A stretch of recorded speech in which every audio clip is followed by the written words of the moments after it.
భగవంతుడి యొక్క అనుగ్రహానికి పూజా విధానం చాలా ఉపకరిస్తుంది. ఈ పూజా విధానంలో ఎన్నో ప్రక్రియలు ఉన్నాయి. అందులో ఆచమనం ఒకటి. మరి ఈ ఆచమనం యొక్క ప్రాముఖ్యత ఏమిటో పరిశీలిద్దాం. హైందవ పూజా విధానం ఆచమనం ప్రక్రియతో ఆరంభమవుతుంది. పూజ అనేది ఓ పవిత్ర విధి. సశాస్త్రీయంగా పూజని ఆచరిస్తే సత్ఫలితాల్ని పొందవచ్చు. అలాంటి పవిత్ర పూజా విధానంలో ప్రథమ అంశం ఆచమనం.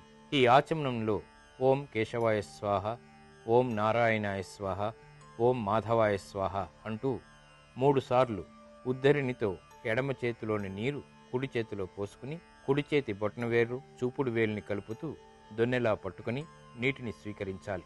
ఇలా చేయటం వల్ల మన శరీరంలోని లోపలి భాగాలనే కాకుండా మనం బ్రహ్మం నుంచి తృణం వరకు అన్నిటినీ నీటితోనే మంత్రిస్తున్నామని అర్థం. తద్వారా బాహ్య శుచి, అంతర్శుచి ఏర్పడతాయి.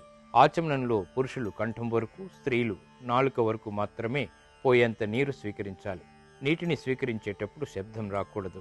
ఆచమనానంతరం హృషికేశాయ నమః అని చేతుల్ని నీటితో శుభ్రం చేసుకోవాలి. శాస్త్రీయంగా ఆచమనం చేయటం వల్ల పూజ వల్ల ఉత్తమ ప్రయోజనాల్ని పొందవచ్చు.